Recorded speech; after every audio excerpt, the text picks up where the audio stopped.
The story of David and Goliath is one of the most famous moments in the Bible, recorded in the book of 1 Samuel, chapter 17. It is often simplified into a children's tale about a small boy defeating a giant with faith and courage.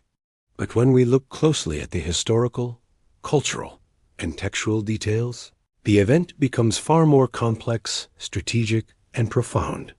The setting is the Valley of Elah, where the Israelites and the Philistines faced each other in battle. The Philistines, a powerful and technologically advanced people, were Israel's main enemies during this period. Their champion was Goliath of Gath, described as a massive warrior. The text gives detailed measurements.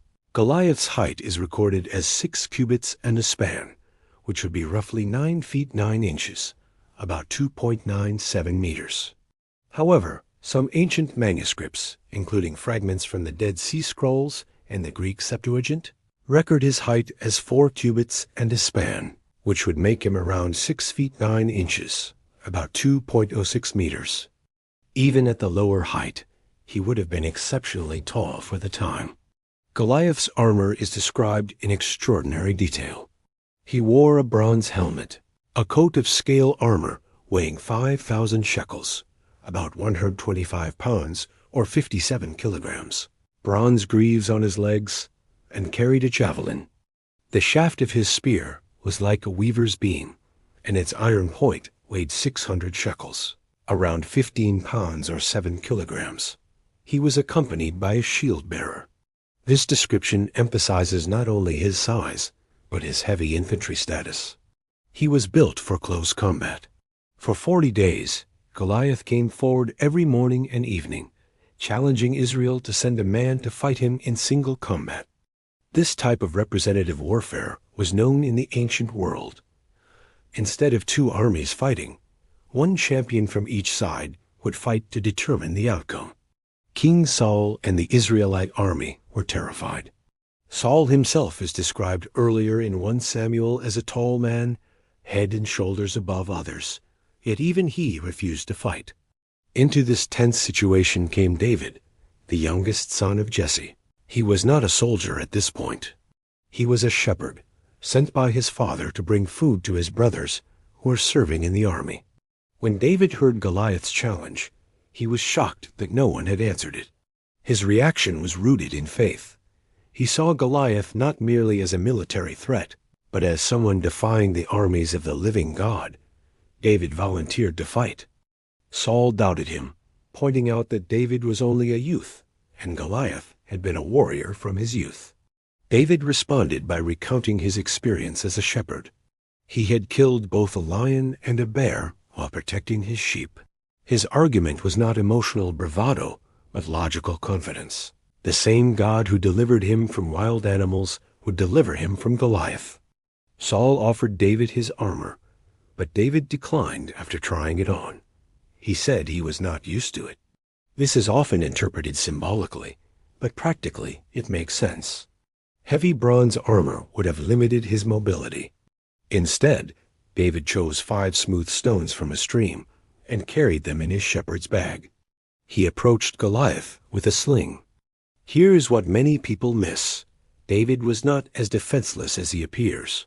In the ancient Near East, slingers were highly skilled and deadly.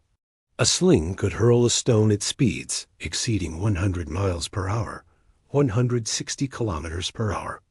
Archaeological evidence and historical records show that trained slingers could be extremely accurate and lethal.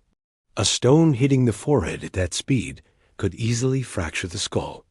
In other words, David was engaging in ranged combat against a heavily armored but slower opponent designed for close fighting. Strategically, this was not foolish bravery. It was intelligent warfare. When Goliath saw David, he was insulted. He cursed David by his gods and threatened to feed his flesh to the birds. David responded with one of the most powerful declarations in the Bible. "You come to me with sword and spear and javelin, but I come to you in the name of the Lord of hosts." David's confidence was not in his weapon, but in his belief that the battle ultimately belonged to God. As Goliath advanced, David ran quickly toward the battle line. This detail is important. He did not hesitate. He placed a stone in his sling, swung it, and struck Goliath on the forehead. The stone sank into his forehead, and Goliath fell face down on the ground. David then took Goliath's own sword and killed him, cutting off his head. When the Philistines saw their champion dead, they fled. The Israelites pursued them and won a decisive victory. Historically, this event marked a turning point. David's victory brought him national recognition. It eventually led to his rise in popularity, which triggered King Saul's jealousy and began a long and complex political struggle. A battle was not just about one giant. It was the beginning of David's path to becoming king of Israel. So, what did everyone miss? First, the story is not merely about size versus faith. It is about perspective. The Israelite army saw a giant too big to fight. David saw a target too big to miss. Second, it is about preparation. David's years as a shepherd, which seemed insignificant, were actually training for this moment. Third, it is about understanding your strengths. David refused to fight on Goliath's terms. He changed the rules of engagement. Many people interpret this story purely as a miracle. While faith is central, the narrative also shows strategy, courage, skill, and psychological warfare. Goliath expected hand-to-hand combat. David attacked from a distance. The victory combined belief with intelligent action. My personal opinion is that this story remains powerful, not because it teaches blind optimism, but because it teaches alignment between faith and preparation. David believed deeply, but he also acted wisely. He did not ignore reality. He understood it better than others. For modern readers, the lesson is not simply, have faith and you will win. It is, know who you are, use what you have, and do not let fear define your limits. The real giant in the valley was not Goliath's height. It was the fear in the hearts of the soldiers. And that is something that still defeats more people than any physical enemy ever could.